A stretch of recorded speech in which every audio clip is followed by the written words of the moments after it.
Oke, jadi gini, eh, pada intinya di video Fibonacci-an itu menunjukkan bagaimana caranya mencari zona biru itu ya, zona area biru, di mana zona biru itu kalau harga masuk ke dalam zona biru, maka potensi harganya untuk naik ke atas. Jadi sesimpel itu konsepnya, ya.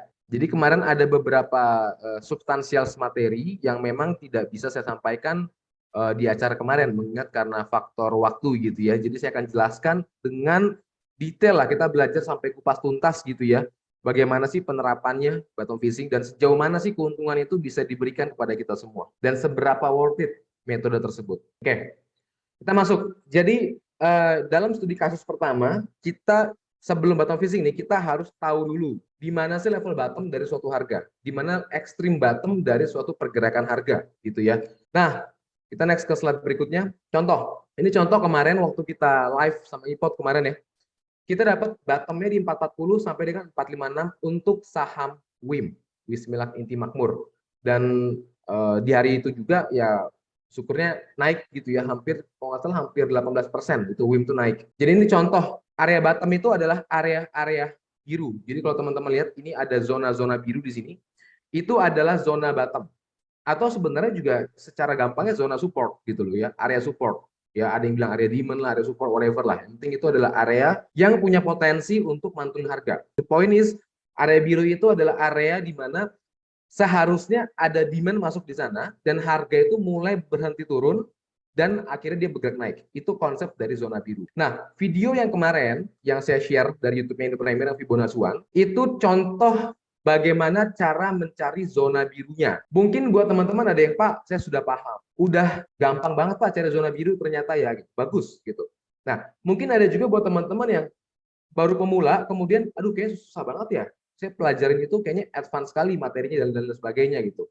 Ada juga pasti. Ada juga yang uniknya, bisa nganalisa, oh saya udah ngerti Pak cara bikin zona birunya gitu. Tetapi kita nggak punya waktu untuk analisa. Kadang gitu ya, kadang-kadang kita bisa sih analisa, ngerti si technical, cuma dalam penerapannya itu karena mungkin saya harus kerja, saya harus bisnis, akhirnya saya nggak punya waktu untuk bisa lakukan analisa gitu. Nah, ini yang pertama teman-teman. Nah, ada cara mudah, memang di charting itu kita punya satu software, salah satu screening memang untuk membantu mengidentifikasi zona bottom. Contohnya ini kita punya satu media Telegram bot, di mana kita bantu teman-teman untuk bisa mencari zona bottom. Ini ibaratnya shortcutnya lah gitu, cara simpelnya gitu. Ini contoh aja, demo aja ya. Kayak misalnya tinggal ketik SR, kita langsung keluar semua. Nah, by the way, kemarin yang ngetik di grup itu nggak akan masuk ya, karena ini harus di Telegram bot kita. Jadi kita providing data analisa technical. Data itu nggak cuma laporan keuangan, tetapi saya punya visi bahwa technical itu juga bisa kok dibikin datanya, gitu. Ya, dan memang tentu ada edukasi untuk cara baca datanya. Ya, ini adalah salah satu benefit dari chartingku, gitu. Nah, jadi teman-teman pilih, ya, boleh bikin sendiri silakan, atau mau pakai chartingku silakan juga. Yang penting the point is bagaimana cara menggunakan zona bottomnya. Yang itu akan kita kupas tuntas pada hari ini. Nah, kita masuk ke studi kasus kedua yang kemarin belum sempat dibahas di acara kemarin, gitu ya.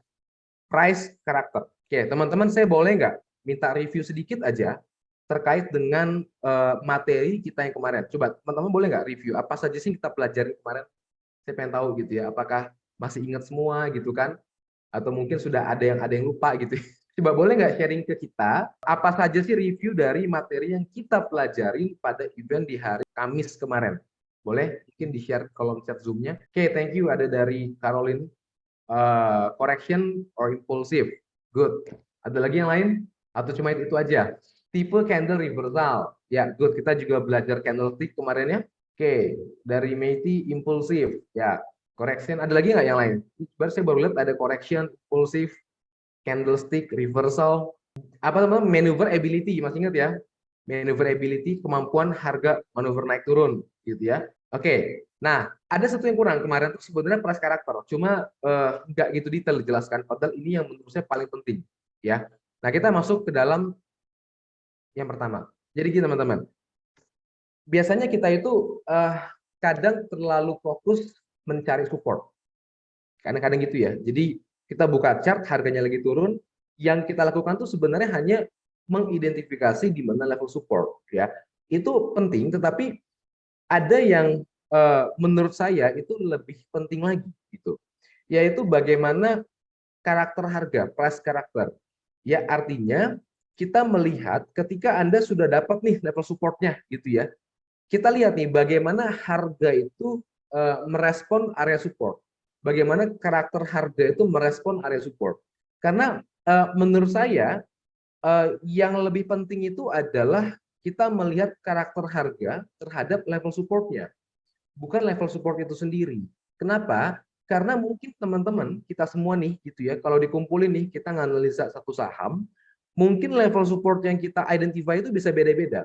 Misalnya Bu Caroline supportnya di 1000 gitu misalnya kan, sedangkan Bu Meiti supportnya di 800, sedangkan saya di harga 950. Nah, setiap orang tuh biasanya menggambar support kadang-kadang suka beda-beda, bukan kadang-kadang ya, seringnya beda-beda.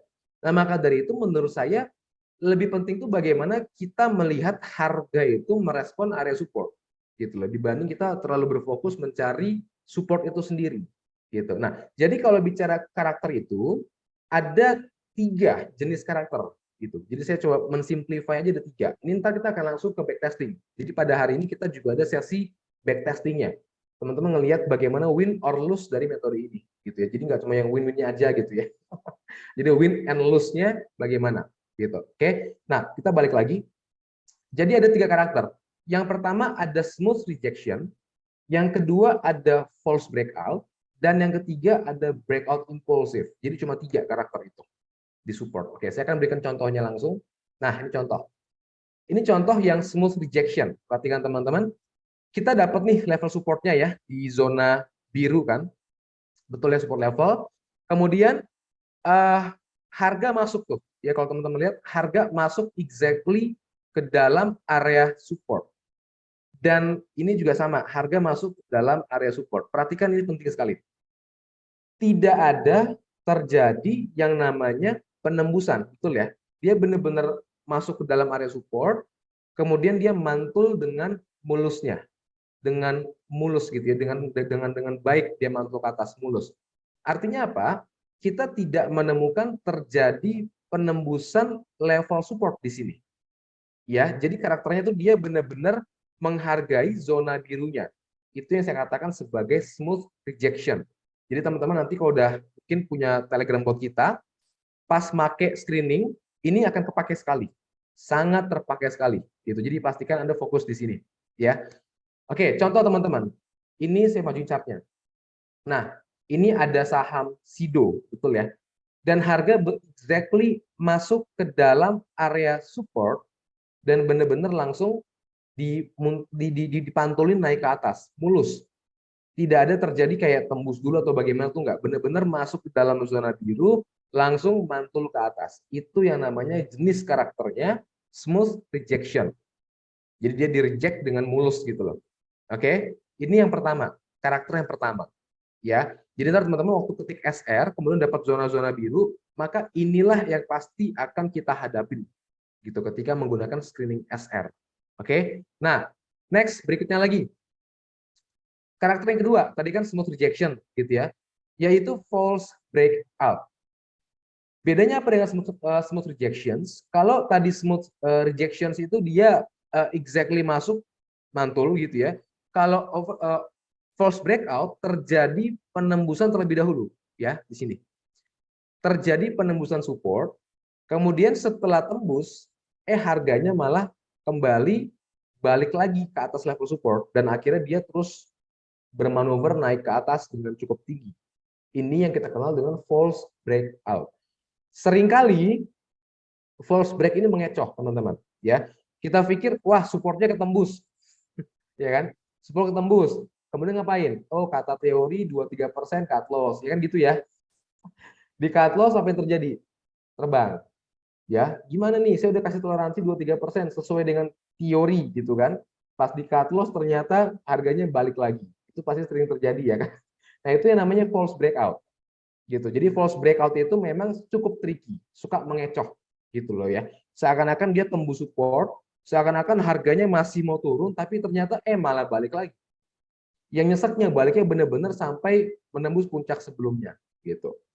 Ini namanya karakter false breakout. Apakah terjadi? Terjadi. Ya, kalau teman-teman lihat di sini. Nah, contoh. Ini ada saham INKP, perhatikan. Ya. Terjadi penembusan di sini. Set. Ya toh. Ditembus di level support yang pertama. Tapi apa yang terjadi? Bukannya turun ke support 2, tapi harganya malah balik lagi naik ke atas gitu. Nah, ini yang kita kenal dengan nama false breakout. Sekarang coba Anda bayangkan kalau pakai teori gitu ya, toleransi 2-3% gitu kan. Anda cut loss di sini nih misalnya. Coba gimana rasanya? Gitu kan pasti nyesek banget. Mungkin ada yang pernah ngalamin teman-teman ya. Di cut loss, buset harganya malah terbang gitu kan. Pas sudah terbang begini udah mulai nggak ada nyali gitu kan mental untuk masuk. Kenapa? Mungkin karena faktor harganya udah terbang gitu kan dan resiko terlalu besar kalau dibeli dan sebagainya lah, faktor emosional juga mungkin berpengaruh ya, akhirnya kita melewatkan kesempatan ini.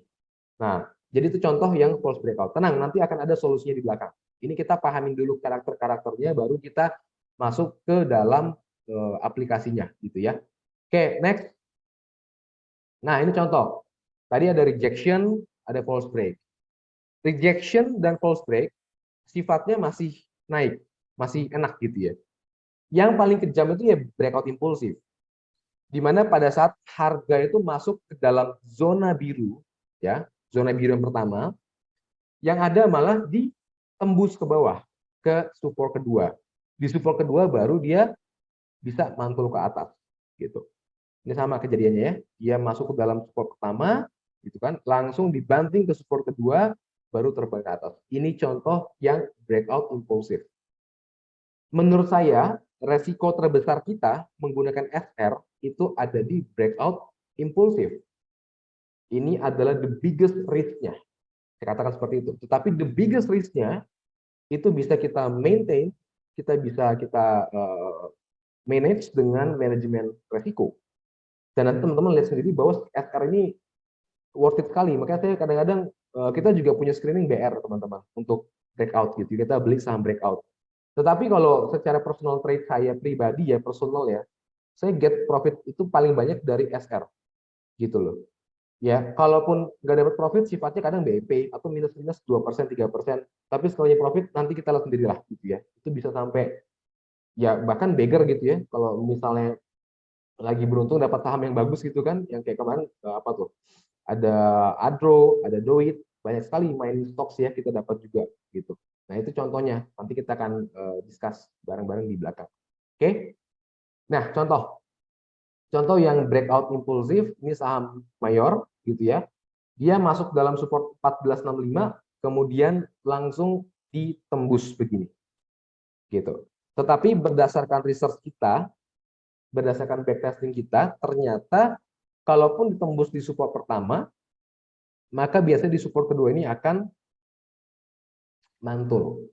Nah, tinggal nanti bagaimana kita menghadapinya gitu ya. Nanti saya akan juga bareng teman-teman kita masuk ke dalam studi case-nya ya untuk melihat bagaimana entry tekniknya, dan bukan saya yang jawab teman-teman, tapi teman-temanlah yang menjawab di kolom chat Zoom-nya.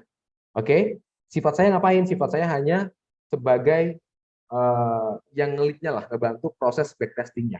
Jadi kita akan masuk ke dalam sesi di mana saya minta keaktifan dari teman-teman dan anggap Anda lagi trading. Anggap Anda lagi menghadapi market dengan menggunakan screening SR. Itu yang akan kita lakukan mulai dari sekarang ini gitu. yang enter teknik. Sampai sini teman-teman, sebelum kita masuk ke studi kasus, bisa paham dulu nggak? Atau ada yang mau ditanyakan terlebih dahulu? Saya pikir it's gonna be fun lah. Akan seru lah kita masuk ke studi case yang ini. Oke, all in clear. Yang lain, ada yang mau tanyakan dulu nggak? Clear ya? Oke, kita masuk ke dalam studi kasus. Ya, sebentar. Saya buka dulu chartnya lagi. Oke. Nah, ini dia. Kita coba dulu, jadi gini teman-teman. Saya akan sharing dulu. Ini ada satu Excel di sini, ya. Bisa kelihatan teman-teman ya, si Excelnya. Di mana Excel ini berfungsi sebagai kalkulator, kok hilang? Kalkulator untuk menghitung win rate kita itu pertama, dan menghitung win or loss-nya, gitu loh. Ya, jadi kita menggunakan alat bantu ini supaya teman-teman bisa melihat dengan jelas gitu ya, bagaimana keuntungan dari bottom fishing. Sebentar, ini belum share screen ya? Oke, sorry. Nah, udah kelihatan sekarang si chartnya? Belum kelihatan chartnya. Oh, yang kedua, sorry. Nah, kalau ini udah muncul pasti ya. Oke. Sekarang kita akan coba ambil contoh di saham Akra. Ya, saya minta teman-teman fokus di sini. Oke, bottom fishing itu metode di mana kita beli saham lagi turun. Oke, kalau lagi naik, gak usah dianalisa. Iya dong, harganya naik, ngapain pusing? Demandnya udah pasti naik, pasti untung gitu ya. Mau pakai teori ABCD, EFG, XYZ gitu kan, ya pasti untung, orang lagi bullish gitu marketnya ya. Kita bicara kalau kamu menghadapi market turun, bisa untung nggak? Gitu loh. Kalau naik nggak usah dibahas, pasti untung kok. Nggak usah pakai teori. Mau pakai teori manapun pasti untung lah. Kalau bullish market, ya. Kita bicara saham lagi turun, bisa untung nggak? Oke. Nah, kita ambil contoh dulu. Ini contoh sama Akra.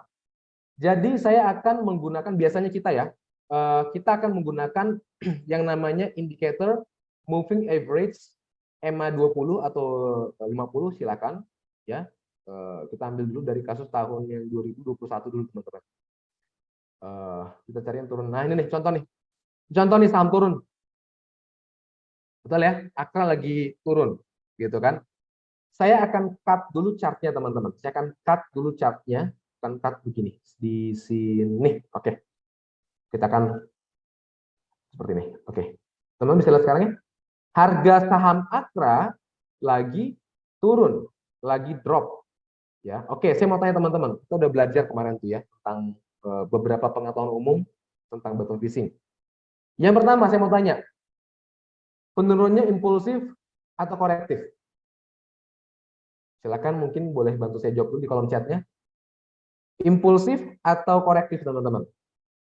Yuk, saya tadi minta keaktifan teman-teman ya di sesi ini. Oke, bagi yang agak malu-malu jawab nggak apa-apa, cuma dalam hati aja tulis gitu ya di kertas gitu kan korektif gitu ya. Yang penting nanti kita jadi bahan belajar.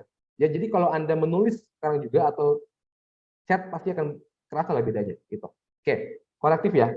Ya, betul korektif. Coba teman-teman, kalau korektif berarti kan sifatnya turun hanya sementara, betul ya?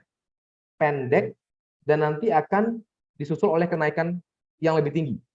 Itu konsep korektif, betul ya? Nggak salah kan saya ngomong ya? Kalau saya ulang, sifat penurunan korektif sifatnya hanya sementara, pendek, dan tidak akan, dan ujungnya tuh harga akan kembali naik ke atas seperti ini. Setuju atau tidak teman-teman dengan statement tadi saya? Setuju ya? Oke, good. Nah, berarti kalau seperti itu, ini momentum dong berarti.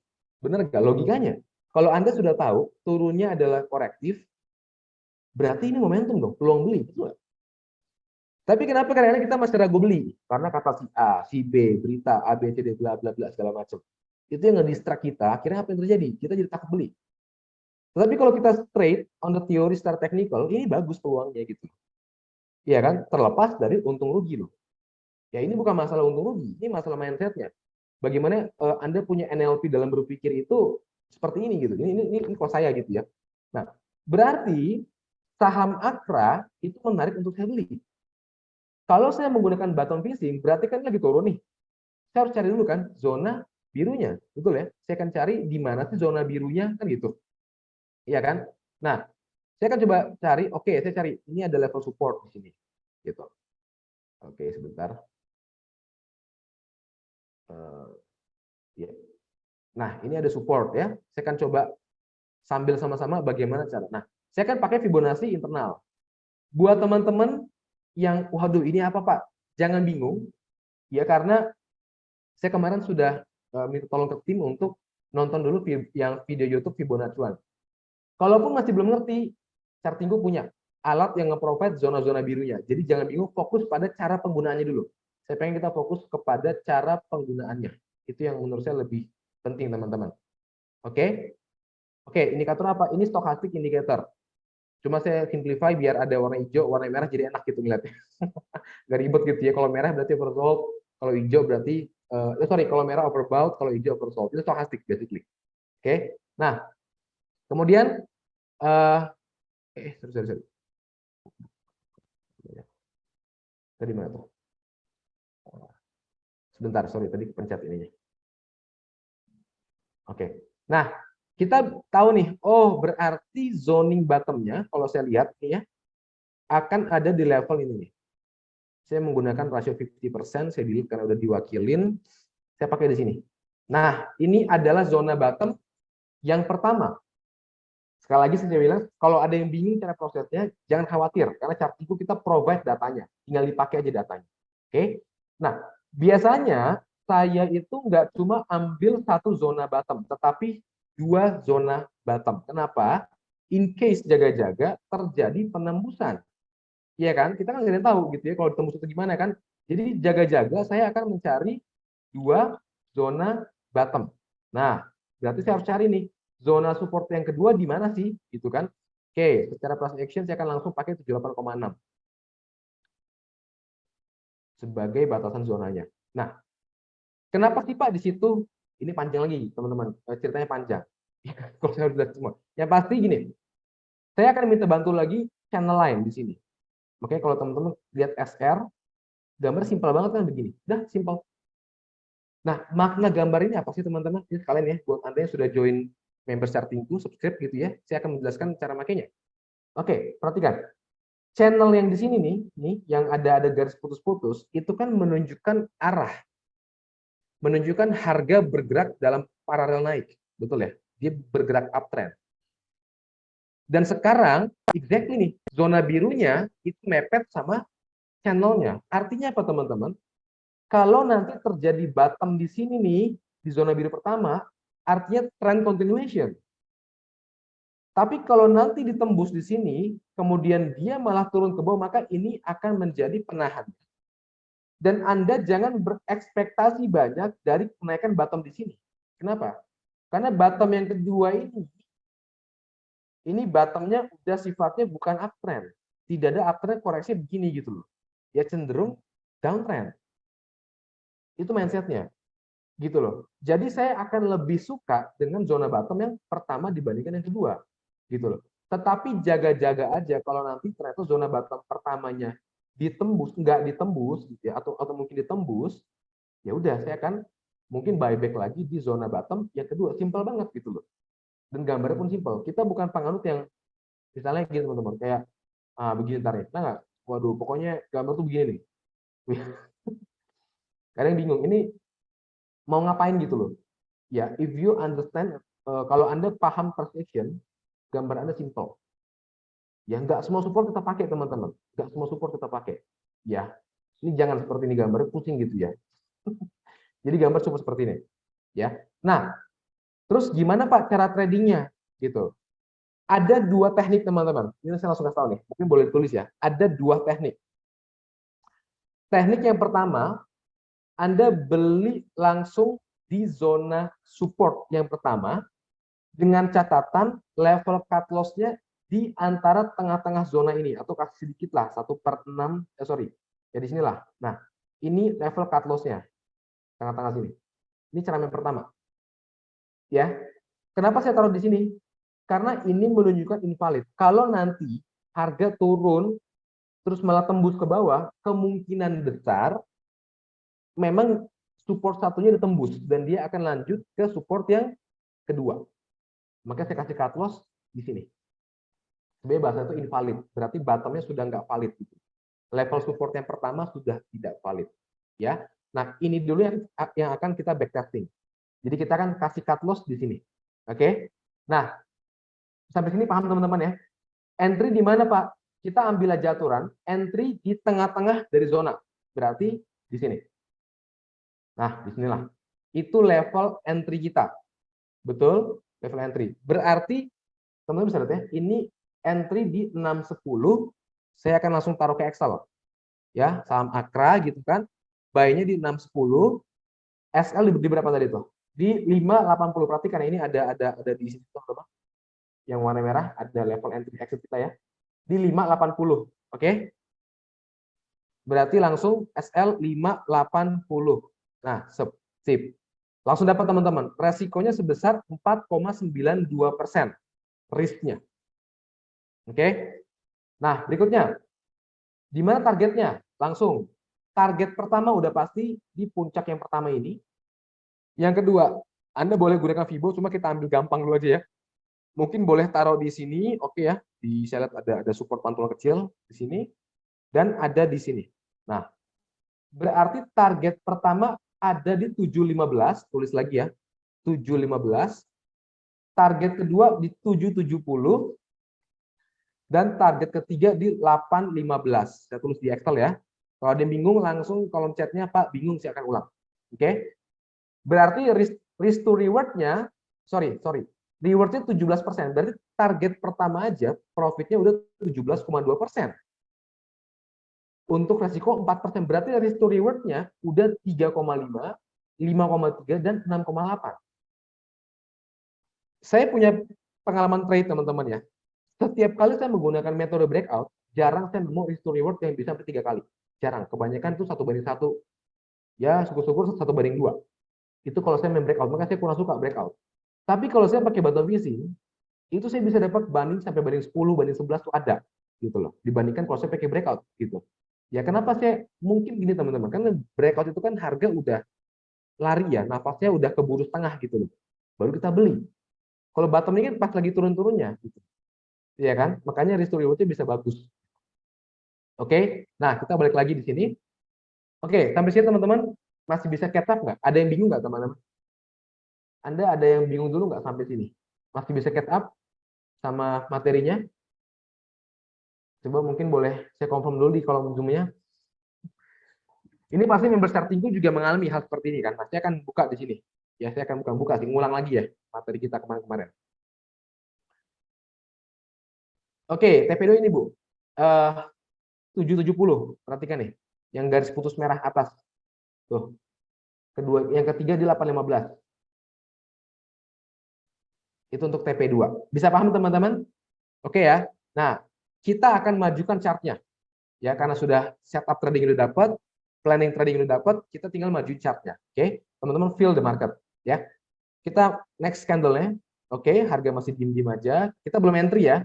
Nah, di sini pasti mikir, waduh, level entry gue nggak masuk nih, 610 nih. Ya, harga masuk zona bottom, tapi nggak sampai level beli saya gitu. Ya udah, terus ngapain? Ya diemin kok saya gitu ya. Namanya bottom itu kan nunggu saham turun, bukan pas naik langsung berubah plan. Saya diemin gitu. Ya, kita lihat, set harga mulai turun. Nah, ini dia. Tembus trend line, set dapat barang. Entry di zona pertama. Gitu. Oke. Ada sedikit perbedaan term and condition. Perbedaan condition. Di mana kalau tadi yang di sini teman-teman, ini trend line-nya belum ketembus. Yang di sini trend line-nya ketembus. Berarti harga lagi di challenge. Apakah dia mampu masih uptrend dengan sudut kemiringan yang lebih landai? Berarti saya akan coba adjustment dia punya channel. Nah, gambar-gambar ini sebenarnya kita udah provide. Jadi Anda kalau di charting itu nggak usah pusing gitu ya, udah tinggal jadi semua. Tinggal pakai cara bacanya gimana gitu loh. Ya, jadi fokus di sana. Ya, saya akan coba adjust dia punya channel. Oke, saya dapat channel yang baru. Gitu kan. Tetapi it's okay, katakan kita entry nggak apa-apa, nggak usah pusing, entry aja udah gitu. Ya, kita entry, lihat. Oke, langsung kena cut loss, kena CL, betul ya. Jadi tulis nih di Excel minus mana nih? Ini status loss ya, minus 4,92%. Fair. Langsung dapat yang kalah. Oke. Kita lanjut ya teman-teman ya. Makanya saya akan buka-bukaan di sini ya, karena ada win, ada loss pasti gitu kan. Nah, berarti zona kedua ini akan di-challenge. Zona biru yang kedua. Betul kan?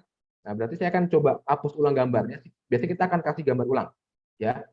Kita akan cari lagi dia punya channel minimal, dia punya channel. Oke, dapat di sini kok. Kita tarik ke belakang. Ya. Kemudian saya akan coba cari dia punya zona biru ya.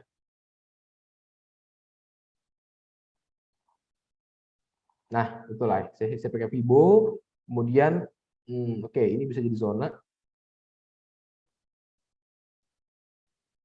Oke. Ini anggap kita lagi menghadapi market ya, gitu. Kemudian pakai volume, ntar. Nanti akan dijelaskan ya kenapa. Karena volume itu terbentuk waktu harganya udah reverse, pas ada candle naik. Pas lagi turun-turunnya biasanya volume nggak ada, Pak. Kecuali kalau turunnya yang kayak massive ya. Nanti pas dia udah mulai reversal, baru volume muncul, gitu. Ya, oke. Ini saya bisa dapat beberapa zona lagi di sini dan sebentar ya. Ini saya juga sambil mikir teman-teman.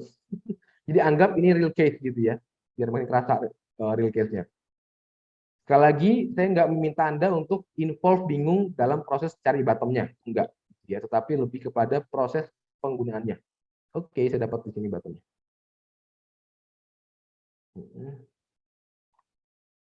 Ya, oke, kejauhan. Oke. Ya. Nah, kita dapat zoning bottom itu di sini. Pertama di sini, sekali lagi nggak usah pusing karena chart itu provide semuanya, ya, area-area ini, gitu. Dapat di sini atau mungkin saya bisa turunkan sedikit sini lah. Ya. Kasih dulu zoning di sini ya, sebentar. Memang agak lama prosesnya, karena mesti ini ya, mesti dianalisis dengan baik. Oke. Ini saya dapat nih zona bottom di sini. Sebentar saja sedikit lagi nih. Ya. Ini kok chartnya. Ya. Nah, ini adalah zona bottom yang sudah kita dapatkan. Set. Berarti level stop loss pertama di mana? Di sini toh? Betul ya? Level stop loss yang pertama. Gitu. Oke. Perhatikan, kita akan majukan dulu chartnya. Nah, harga masuk ke dalam zona bottomnya. Sorry, ke Excel dulu, lupa Excelnya. Oke, di sini. Kita bikin planningnya kan, level stop lossnya jelas. Saya selalu berawal dari exitnya di mana, bukan entry di mana, tapi exitnya di mana. Makanya Excel ini teman-teman kalau Anda perhatikan lebih mendahulukan stop loss dibandingkan target price. Jadi biar mikir dulu resikonya berapa, baru mikirin target price. BTW ntar nih akan saya share ke members ya, karena ini pasti Anda butuh inilah gitu untuk dalam penerapannya. Oke, nah sama Akra gitu kan. Buy di berapa? Berarti kan tengah-tengah sini toh. Nah, di situ gitu ya. Buy di 565 gitu ya. Berarti buy area 565 please, ya kan? SL berapa tuh? Di 530. Tulis lagi 530. Ya. Langsung dapat nih resikonya berapa nih? Set. Oke, resikonya minus 6,19% risknya. Baru bicara TP-nya di berapa? Oke, TP1 saya bisa pakai di sini. Satu di sini ya, dua di sini, tiga di atasnya lagi misalnya. Ya. Oke. TP1 katakan di berapa tuh? 640, TP2 715, TP3 785. Oke. 640, TP1, TP2 715, TP3 785. Dapat semua restore reward-nya. Perhatikan teman-teman di sini. Ini udah dapat restore reward ke TP1 aja minimal udah 2 kali, 1:2. Gitu. Ya. Oke, kita lihat. Nah, ini dia. Kita coba ya, experience-nya bagaimana, gitu kan? Kita majuin, set, oke, entry, dapat barang Akra. Perhatikan teman-teman, uniknya di sini. Waktu Akra nyentuh support, ternyata dia mau juga nguji channel. Banyak orang berpikir gitu teman-teman, ini pemikiran yang jangan ditiru ya. Oh, supportnya ada zona biru plus ada channel. Ada double confirmation, berarti supportnya kuat. Lucu banget, gitu. Enggak. Jadi gini loh, mindsetnya ketika masuk zona biru, kemudian ketemu channel pas tuh ketemu channel, berarti itu bottom lagi diuji trennya. Karena channel itu kan dia menunjukkan tendensi atau sudut kemiringan harga. Berarti ini akranya lagi diuji. Tadi sudut kemiringan yang curam banget gitu ya, ditembus. Sekarang dikasih kesempatan. Oke deh, nggak apa-apa akra turun. Tetapi kita lihat, bisa nggak dia mempertahankan sudut kemiringan naik yang lebih landai. Kalau ini ditembus juga, ya udah berarti memang harus turun akranya gitu loh. Ya kan? Dan tadi saya sudah mengatakan apa teman-teman? Hati-hati dengan bottom kedua. Bisa jadi naiknya pendek. Tapi itu udahlah, skip dulu lah. Ya, yang penting kita mau dulu chartnya gitu ya. Next. Nah, harga mulai naik. Confirm terjadi reversal. Ini kita udah profit sekitar udah TP pertama. Berarti TP pertama sudah hit 13,27%. At least teman-teman, loss yang sebelumnya sudah tercover. 3 kali lipat. Ya mungkin katakan 2 sampai 3 kali lipat. Nangkep teman-teman ya, kenapa saya suka metode ini. Ini kita baru bicara TP1 loh. Ya, at least loss sebelumnya sudah cover, sudah untung. Gitu. Ya kan? Nah, kita maju lagi chartnya. Oke, sebentar maju chartnya. Saya mau tanya teman-teman. Kalau sudah terjadi seperti ini, Anda mau TP atau Anda masih mau fight ke target berikutnya? Mungkin boleh bantu jawab saya teman-teman. Saya yakin jawabannya beda-beda. Saya yakin sekali. Oke, Bu Sesa TP. Ada yang TP sebagian, TP setengah, ada yang TP full. Wah, ini Bu Fatmawati fight katanya. TP bertahap gitu kan.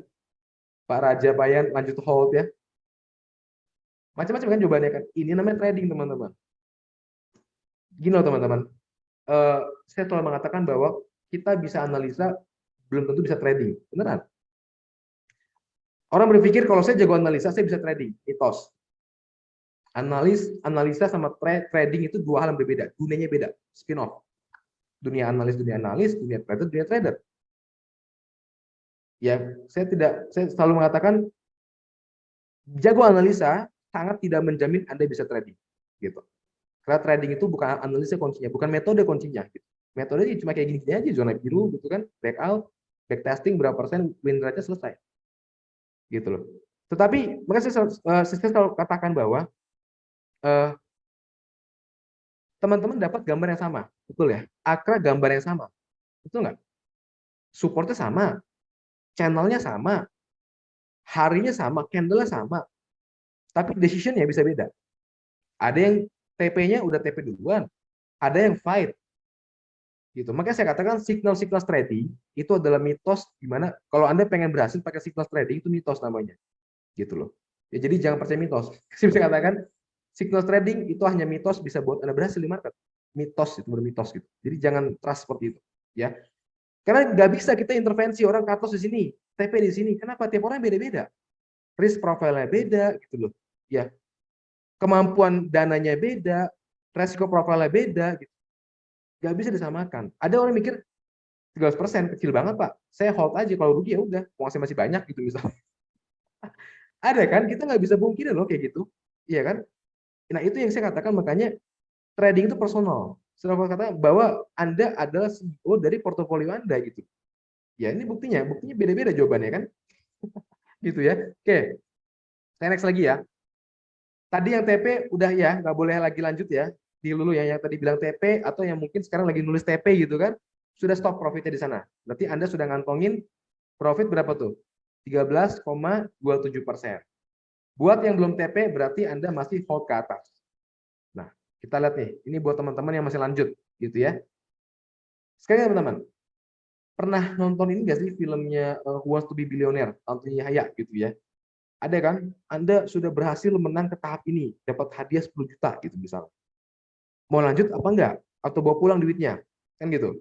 Kalau lanjut, maka uang 10 juta ini mungkin kalau menang dapat 30. Ya kan? Tapi kalau kalah mungkin cuma bawa pulang uang 5 juta, turun uangnya. Berarti logikanya apa teman-teman? Oke, gue boleh lanjut, tapi kalaupun kalah, ya nggak boncos gitu. Bener ya? Jangan sampai udah plus 13% entry-nya, kemudian ujungnya minus 10%. Hanya karena Anda straight, saya adalah jangka panjang gitu kan. Saya adalah investor jangka panjang. Saya begini ya. Itu artinya makanya saya katakan jangan terlalu fanatik dengan satu aliran gitu. Fleksibel aja. Kalau bisa profit short term, kenapa harus saya tunggu waktu lama-lama buat take profitnya gitu. Kecuali kalau ada masih ruang gerak, dia bisa naik. Itu beda cerita. Ya. Oke, kita next lagi chartnya. Berarti yang Anda butuhkan di sini adalah trailing stop. Betul? Jadi kalaupun saya kalah, minimal yang nggak kalah semua dana deh Pak. Minimal saya pakai TST di sini misalnya. Saya taruh di sini. Jadi kalaupun saya kalah, saya masih untung sebanyak 4,8%. Setidaknya bisa mengcover kerugian yang sebelumnya. Atau saya lebih suka BEP teman-teman. Jadi saya langsung pasang stop loss BEP di mana saya entry atau ya di sini. Jadi kalaupun saya kalah, ya udah saya nggak punya resiko. Jadi risk saya di sini udah nol, sudah zero risk gitu loh. Tinggal untung banyak atau untung kecil atau itu ya apa namanya BEP. Oke, saya mau tanya lagi teman-teman. Buat Anda yang hold position, Anda mau di TP2 atau TP3? Coba jawab dulu, boleh nggak? Tadi yang bilang saya fight Pak, saya hold. Anda mau di TP2 di sini atau di TP3? Kira-kira bagaimana? Oke, thank you. Rian TP3 gitu ya. Fikri juga TP3. Oh, sorry, Rian TP2. TP2, TP2. Coba teman-teman lihat jawabannya. Beda-beda loh. Ada yang bilang TP2, ada yang bilang TP2 keluar setengah, dan sebagainya. Oke, kita majuin aja ya. Karena itu nanti tinggal teman-teman aja menentukan gitu ya. Wow, gap up gitu kan. Masih lanjut. Waduh, ini dia. Ini momen apa saya bilang ya. Mungkin nyesek gitu ya. Komennya apa? Orangnya di TP1 bakal bilang apa teman-teman? Tuh kan apa gue bilang? Udah gue bilang TP di TP1 gitu ya. Orang yang TP2 bete banget. Ini berapa tik lagi Pak? One tik lagi loh Pak. Satu tik lagi nggak kena malah turun. Waduh, bete banget. Ini adalah kondisi kita alami loh. Ini kondisi kita alamin, ya kan? Oke, coba teman-teman tadi yang hold ke TP2, TP3 gitu misalnya. Sekarang turun gitu ya. Terus digoda nih, udah jual aja sahamnya. Kira-kira Anda mau hold atau mau terus fight sampai BP gitu misalnya. Kira-kira gimana teman-teman yang hold? Yang kita harus jawab kan betul nggak? Trading kan cuma merah atau hijau. Gak ada oranye gitu kan? Merah atau hijau kan itu. Berarti buy or sell. Itu trader. Jadi kalau kita trader ditanya sama Akra gimana? Akra itu saya lihat begini, Begono ribet banget. Buy or sell itu trader loh. Gak ada abu-abu, hitam atau putih gitu loh. Karena kita hasil portonya itu kan hanya merah atau hijau kan gitu. Gak ada yang lain kan. Jadi nggak usah mutar-mutar. Buy or sell. Hold, hold. Oke, kita majuin ya. Anda simpan jawabannya, kita majuin chartnya. Oke, naik lagi kan? Happy lah nih. Waduh, dikocok lagi gitu ya. Sip, TP2, selamat. Tadi ada TP3, kita lanjutin aja chartnya. Terus, oke, sayangnya sepertinya nggak bisa ke TP3. Nah, ini sudah nggak bisa. Ini harga udah failed ke TP3. Berarti harga hanya sampai ke TP2. Oke, saya akan catat ya teman-teman keuntungan kita. Wah, ini kan bayangin 26% berarti ya. Ya kita ambil yang tertinggi aja lah gitu ya, yang happy-happy-nya dulu. Berarti 26,5%. Oke, teman-teman bisa lihat kesimpulannya apa teman-teman dari dua studi case dulu aja deh, dua ini. Oke, kita bahas dulu yang pertama. Tadi yang pertama kita dapat kasus di sini teman-teman. Yang kasus kedua di sini, betul ya. Sekali lagi, everything based on true story. Ya, jadi semua kita share di sini semuanya based on true story. Jadi kita nggak pernah nggak based on true story ya, bosan nggak seru nontonnya. Ya. Nah, oke, secara maneuverability yang pertama dan yang kedua, maneuverability-nya lebih bagus yang kedua, setuju ya? Dia high maneuver up-nya panjang. Ini kita review lagi nih pakai teori kemarin. Berarti teman-teman, kesimpulannya adalah kita bisa profit banyak itu kalau dapat yang namanya maneuverability yang panjang. Ternyata turun yang sifatnya korektif tidak menjamin Anda bisa dapat profit banyak, setuju ya? Ini case loh, faktanya. Artinya jangan terlalu bicara teori kan, kadang ya Pak, tren naik itu gampang, higher peak, higher low gitu kan, higher high, aduh bosan dengar ya. Berarti nanti teman-teman kalau dia muncul begini, terus dia mulai begini, kita profit gitu kan, lucu ya dengernya. Ada namanya tren patah loh, transisi tren, bisa aja begini trennya, gitu. Dan market tuh nggak bergerak begini teman-teman, nggak seindah itu, dia tuh bergerak tuh begini nih. Nah, nah ini market gitu loh. Ya memang kalau di textbook begini jadinya kan, gitu. Ini yang namanya saya bilang teori gitu, tapi faktanya begini, gitu loh. Kalau kita nggak punya, kalau kita terus terpaku dengan teori tanpa bikin trading plan yang jelas, tanpa backtesting datanya, selamanya kita akan terus gonta-ganti metode. Teori A cobain gagal, belajar lagi sama teori B, teori C, teori D, sampai semuanya. Itu nanti ujungnya ke arah sana, gitu loh. Ya, fokus sama apa? Ininya nih yang kita fokusin. Excel-nya gitu loh.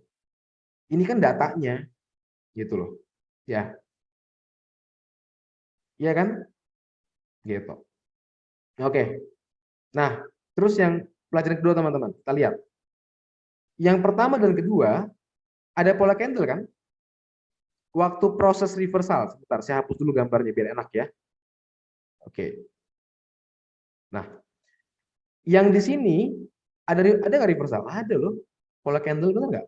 Ada candle reversal di sini. Ini konfirmasinya. Betul? Ini juga di bawah juga ada kan? Dia punya konfirmasi. Oh, hilang gambarnya. Sebentar. Nah, sama-sama ada pola candle. Berarti konfirmasi pola candle tidak menjamin Anda untung gitu loh. Jadi semua yang kita pelajari teman-teman, Anda belajar candle engulfing, harami, wireless lah apapun lah gitu. Itu tidak ada yang bisa memastikan pasti untung. Makanya saya mulai berpikir kalau gitu ngapain saya belajar banyak gitu. Kalau gitu loh, kalau kita ujung-ujungnya kita dalam kondisi probability 50%, katakanlah 50-50 gitu ya. Buat apa saya belajar gitu? Tebak-tebakan kancing aja. Ya dong logikanya kalau winter cuma 50-50 misalnya, ujungnya probabilitas. Berarti teori itu nggak ada gunanya.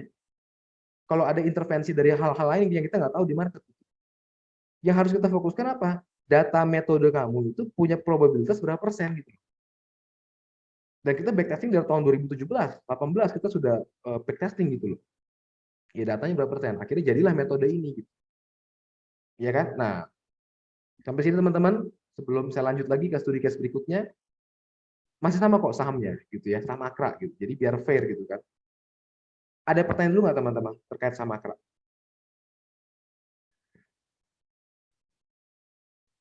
Ada yang mau tanyakan dulu sebelum saya lanjut? Mungkin boleh saya kasih pemahaman skala 1 sampai 10 di berapa teman-teman? Biar gampang gitu ya. 1 sampai 10. Oke, good. Bu Sesa 8,5. Good, good. Yang lain?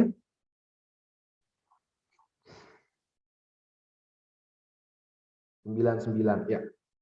Gampang ya? Iya dong, gampang kan udah dapat zona birunya. Yang PR tuh waktu zona birunya nggak ada. Pas chartnya masih begini. Nah, ya begini sekarang nih. Ini yang PR. Ya kan kalau dapat zona biru enak. Gitu ya. Oke, lanjut. Kita lanjut ke saham berikutnya. Ini Akra misalnya lagi turun. Ya, saya akan majukan dulu chartnya. Sebentar. Nah, harga turun, turun begini. Ya, kita pakai dulu bar replaynya. Kita cut dulu chartnya di sini. Oke, kita langkah pertama kita cari dulu zona bottomnya, ya kan? Kita cari zona bottomnya. Saya akan cari. Oke, ini sekali lagi jangan bingung proses ini karena tidak penting proses ini ya, karena kita sudah provide datanya, gitu. Ya, kita taruh sini. Uh, Oke, ini ada dari Bu Linda, hal apa saja yang perlu dipertimbangkan dalam zona bottom? Uh, Cukup banyak ya. Contoh nih. Ini saya lihat ada divergence di sini kan. Artinya kalau ada divergence, saya akan cari zona bottom yang cukup dalam gitu loh. Ya, biasanya kalau terjadi divergence begini, turunnya agak dalam gitu. Jadi saya akan cari zona bottom yang agak lebih dalam. Nah, itu contohnya seperti itu. Kemudian saya bisa menggunakan Fibonacci internal di sini. Oke. Ini supportnya saya bikin dulu support horizontal. Sekali lagi ini sudah saya jelaskan di YouTube-nya iPod ya. Jadi untung pihak Indo Premier memposting di YouTube-nya. Jadi pastikan teman-teman nonton di sana ya. Itu akan menjawab pertanyaannya dari mana zona bottomnya gitu. Ya. Oke. Ini cukup tricky kasusnya. Bentar. Oke, saya bisa pakai eksternal dari sini.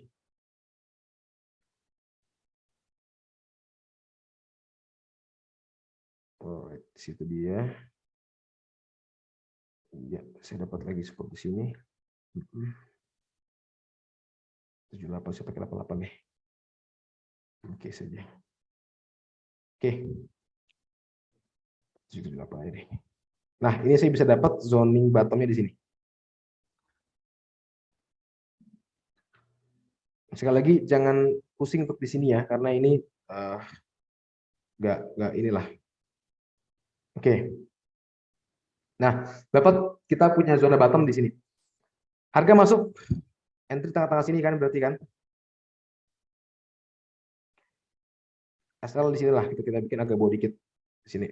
Ya. Nah, itu SL-nya. Berarti kita langsung ya masukin ke Akra, Excel-nya langsung. Sahamnya Akra lagi kita beli di berapa tuh? Di 620. Risk kita di 600. Ini cenderung kecil resikonya ya. Resikonya di angka 3,23%. Itu dulu ya, dapat nih resikonya. Baru ntar disesuaikan dengan money management kan gitu ya. Kemudian target price-nya. Oke, TP1 langsung aja saya ambil. Ini ada swing kecil di sini ya. Pakai aja ambil close-nya di situ. Gampang aja, nggak usah ribet. TP2 di sini, TP3 di sini ya. Jadi jangan terlalu mempersulit untuk hal mudah ya. Penentuan TP itu mudah sekali. Oke, terus kita ukur ya teman-teman ya. TP1 di 680,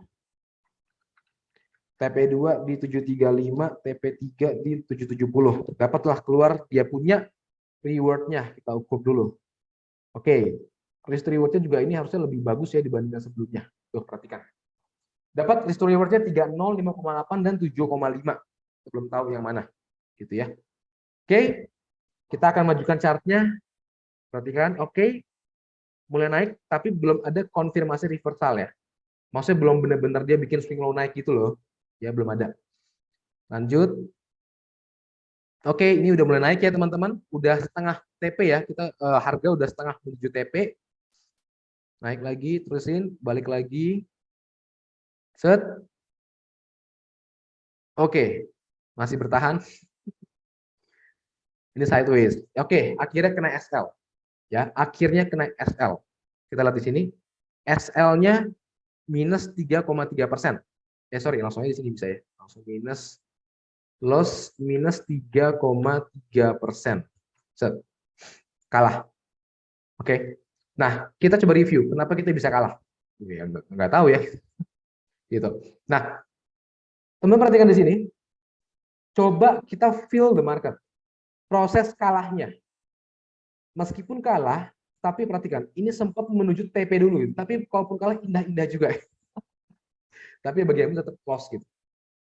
Ini beda banget berapa tik lagi ke atas gitu ya. Sebenarnya sih, ya tadi saya agak sedikit cepat ya. Pakai TP-nya sebenarnya kalau mau dijajah saya boleh aja ke bawah bosnya atau mungkin bisa pakai Fibonacci. Fibonacci internal gitu misalnya kan. Pakai di rasio 38 atau 50 misalnya.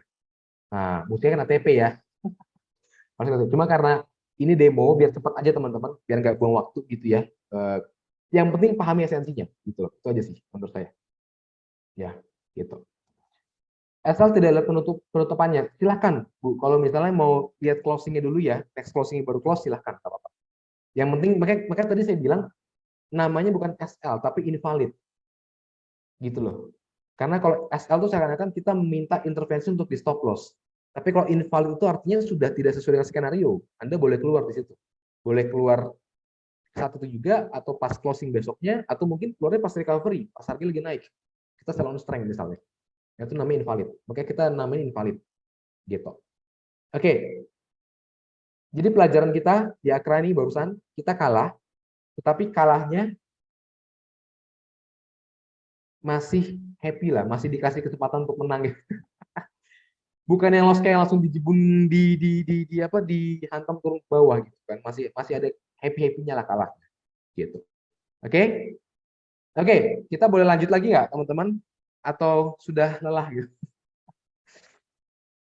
Mau satu case terakhir nggak? Ya, kita Mau saham sama atau beda saham? Karena ini naik. Contoh teman-teman ya. Kita lanjut dulu ya. Perhatikan di sini. Oh, beda saham. Oh, lanjut. Oh, banyak yang lanjut. Lanjut dulu aja kali ya. Ya boleh lah, beda saham boleh lah. Apa misalnya? Atau yang sekarang terjadi aja kan teman-teman ya. Yang ada di screening kita ya. Contoh, ada apa aja tuh BTPS. Loh, kok nggak keluar? Oh, sorry, salah layout. Support screening.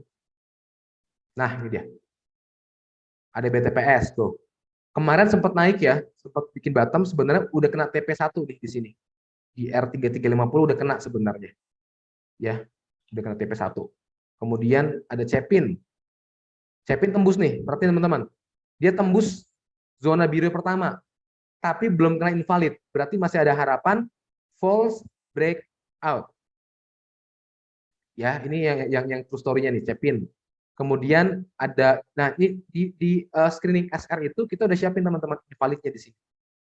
Jadi Anda sudah tahu entry di mana, dan ini kan kita kasih di Telegram itu ya, yang di bot Telegram itu ya. Ada Demas juga tembus. Nah ini udah kena SL nih Demasnya ya. Kemungkinan masih turun lagi Demas. IMAS belum masuk zoning, INKP masuk zoning, Java udah masuk zoning teman-teman ya. Perhatikan, ini Java udah masuk zona. Kalbe Pharma sempat terbang kemarin ya sama KF, sempat naik. LPKR belum, SCMA ini juga tembus nih zoningnya, mau ke zona 2. SMGR masuk zoning. Nah, yang berhasil ada nggak Pak? Ya banyak. Nah, gini teman-teman, saya show dikit ya. Screening BRSR ini kan buat saham yang masih support. Ya kita cari saham yang belum terbang begini gitu loh.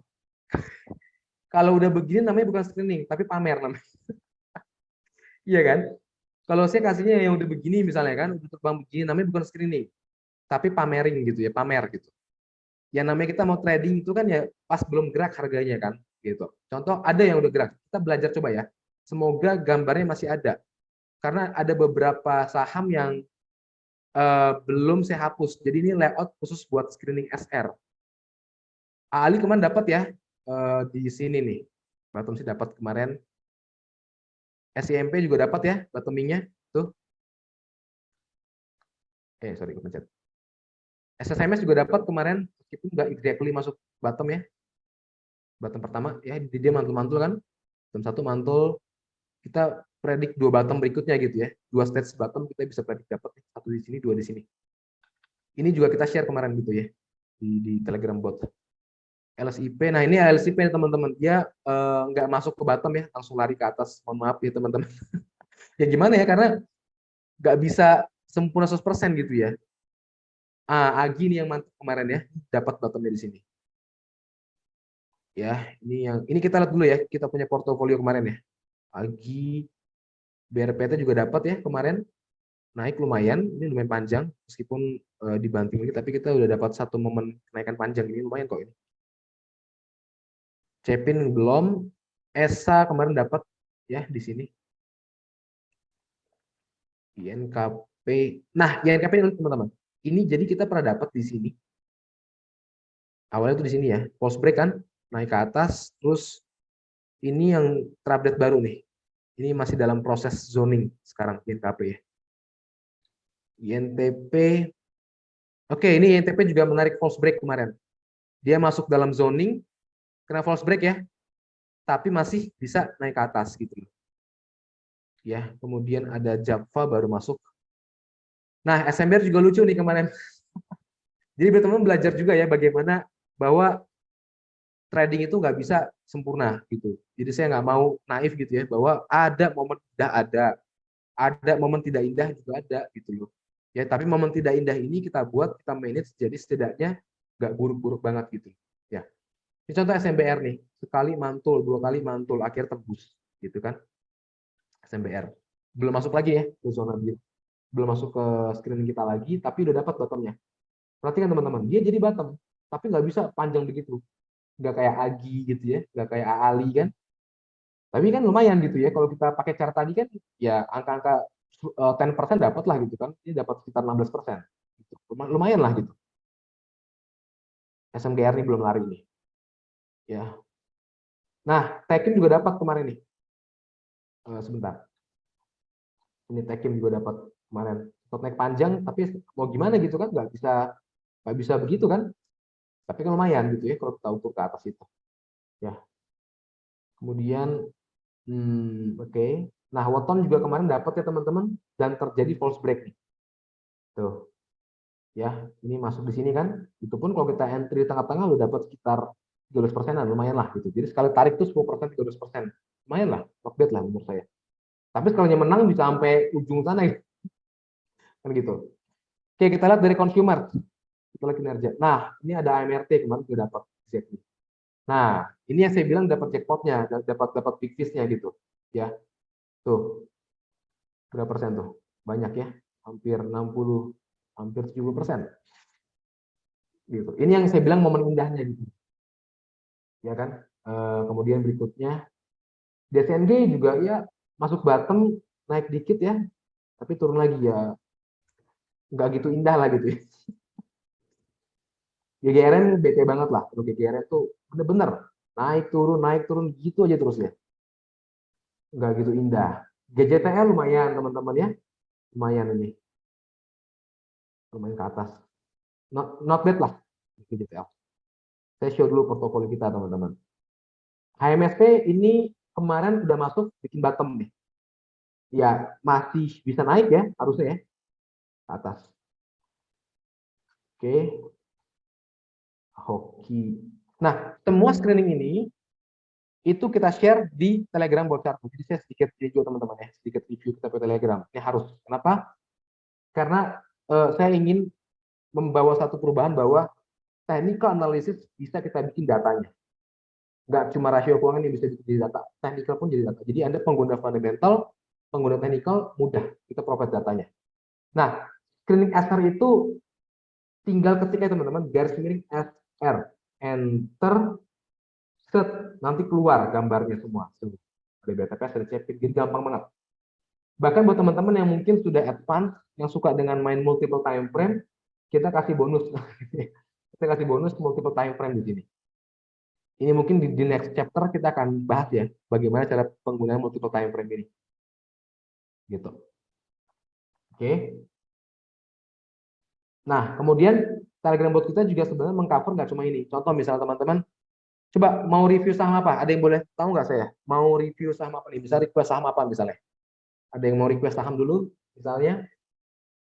Kan biasa gitu ya, tiap hari kita mau tahu nih saham Medco gimana misalnya kan. Coba teman nggak yang mau request saham, yang mau di-review. Oke, misalnya ada dari BSDE. Nah, itu kan biasanya kan pertanyaan umum. Kita selalu bertanya-tanya kan, BSDE gimana sih? Gampang, di botnya tinggal ketik aja garis miring INS BSDE. Sekian detik keluar, udah. Nggak kepo lagi, nah, udah beres. Gambarnya dapat. Dan ini kita update setiap hari, gitu loh. I think ini press action, robot Telegram press action pertama kali ya. Saya udah cari-cari, kayaknya I think kita yang pertama ini, gitu. Kita nggak pakai indikator banyak, ikut pusing lihatnya gitu ya. Kita pakai press action fokus. Nah, nanti belajar cara bacanya, gitu loh. Sambil kita kan juga punya edukasi online course, pelajarin sambil belajar cara bacanya, belajar cara bikinnya. Cuma kalau gini teman-teman, kita belajar harus ada jembatannya gitu. Misalnya contoh kita lagi nganalisa BSDE gitu misalnya kan, kita mau tahu ini gambar bener apa salah sih? Ya udah ketik BSDE di Telegram bot. Dari private sifatnya.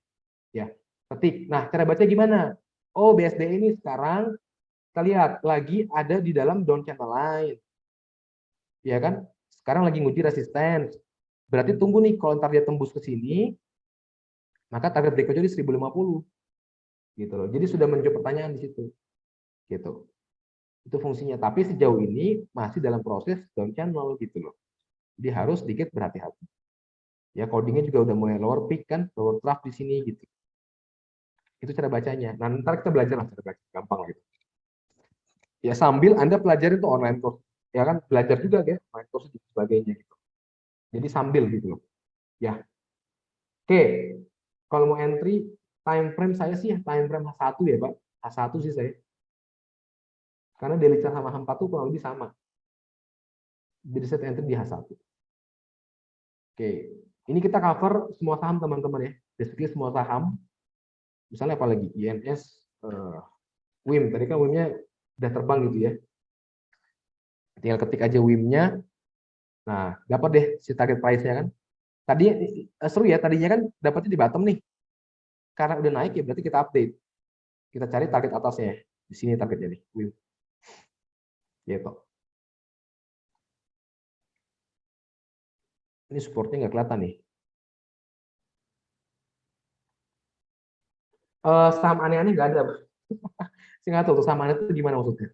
Kita hanya mengcover LQ45 dan Kompas 100. Kita nggak main di saham lain. Kita hanya aware di LQ45 dan Kompas 100. Oke, ini dari all in. Tahu false break dari mana? Tunggu 2-3 candle berikutnya atau gimana? Ya, pas close. Pas close. Jadi misalnya ini support, waktu dia close di sini. Ini kita bisa dia close, kemudian jangan sampai dia tembus begini gitu ya. Makanya tadi kan saya kasih ya garis ini ya, garis tengah-tengahnya kan invalidation. Jadi selama dia belum hit invalidation, maka masih ada harapan false breakout. That's it. Gitu. Ya, dan pastikan biasanya bukan pastikan, ideal tuh 3 candle, 5 candle dia udah balik lagi ke dalam supportnya. Jadi mungkin 1, 2, 3, 4, ke-5 tuh dia udah balik lagi. Biasanya seperti itu, idealnya gitu ya. Secara ideal. Gitu. Nah, kita juga punya teman-teman screening BR. Cuma ya kalau saya sebagai pengguna datanya saya nggak gitu suka ya. Maksudnya nggak gitu suka. Saya lebih suka SR dibanding BR. Saya pribadi loh, sekali lagi ya. Ini tinggal ketik aja BR. Ntar keluar saham-saham yang udah terbang.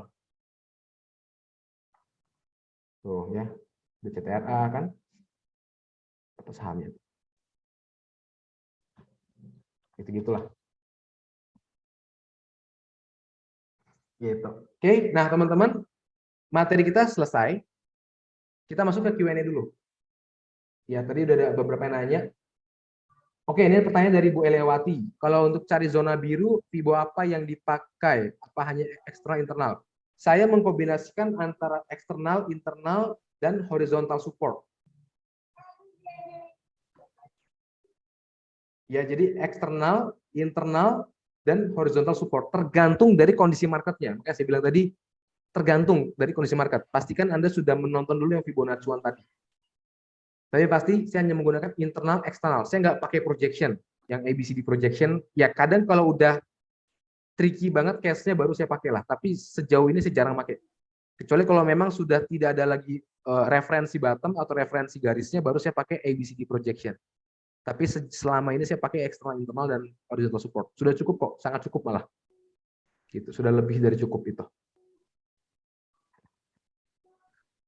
Kalau review dari sisi Elliott Wave, apakah lebih efektif atau cukup dengan cara seperti ini? Kalau Bapak sudah paham tentang Elliott Wave, itu bahkan membantu ya Pak, untuk menentukan wave, misalnya impulsif satunya gitu kan, korektif wave-nya itu bisa membantu pakai. Karena Elliott Wave nggak pakai Fibonacci ya, nggak bisa juga kan, ribet juga ya, gitu. Tapi kalau saya sih, jadi sebenarnya gitu teman-teman, price action itu kan yang kita pelajari itu kan juga percayaan Elliott gitu loh. Cuma kalau kita murni Elliott Wave, saya kurang suka gitu ya. Gitu. Terlalu kompleks lah gitu loh untuk gunakan gitu. Kalau saya lebih suka. Karena ujungnya ntar ketemu-ketemu juga gitu loh Pak. Ujungnya ntar ketemu-ketemu juga kita tengah jalan gitu. Ya. Oke, Bu, dari Andi, coach kalau ada divergence biasanya pakai rasio Fibo berapa? Divergence apa nih? Ya negatif misalnya ya, 1,6 itu 1,2 pasti kecapai, tapi ideal 1,6. Kalau swingnya gede 1,2. Oke, volume juga pakai atau tidak? Volume pakai. Nah, tadi saya bilang, volume itu hanya ngaruh ketika marketnya udah balik. Contoh nih, kita balik ke Akra ya. Misalnya katakan ini bottom dapat nih. Kemarin dapat ya di sini ya, Akra kan dapat bottom di sini ya. Ini level bottomnya misalnya kan.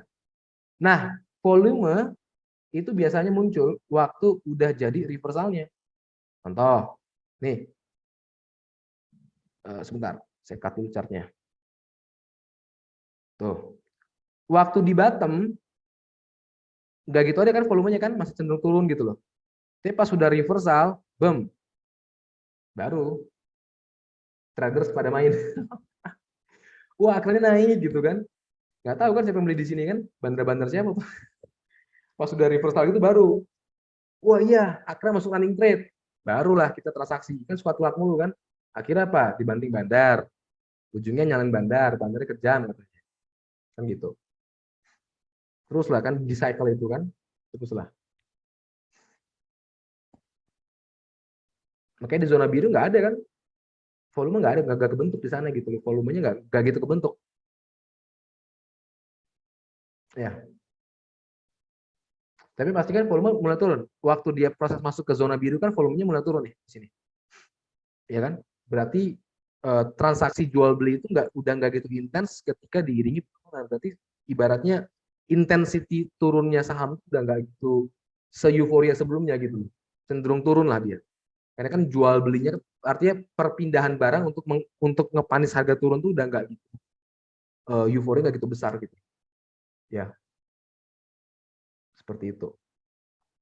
Bukan supply demand ya, tapi intensity. Jadi harga saham tuh bukan karena kan, oh Pak, kalau supply-nya banyak, maka harga turun. Kalau demand-nya banyak, maka harga naik enggak.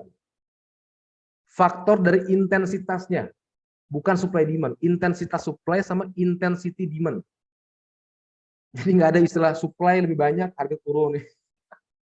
Demand lebih banyak, harga naik. Enggak. Karena transaksi pasti match, betul nggak? Pasti fit transaction. Tapi intensity di balik itu, yang ngantrinya gitu. Nah itu yang tentukan. Bukan banyaknya supply demand. Ya pasti match, namanya supply demand transaksi, ya pasti match, pasti done. Gitu. Ya, oke, mungkin ini akhir teman-teman dari webinarnya. Dan by the way, kita ada special gift teman-teman yang akan dijelaskan oleh nanti dibantu oleh Eki dan juga oleh Matthew.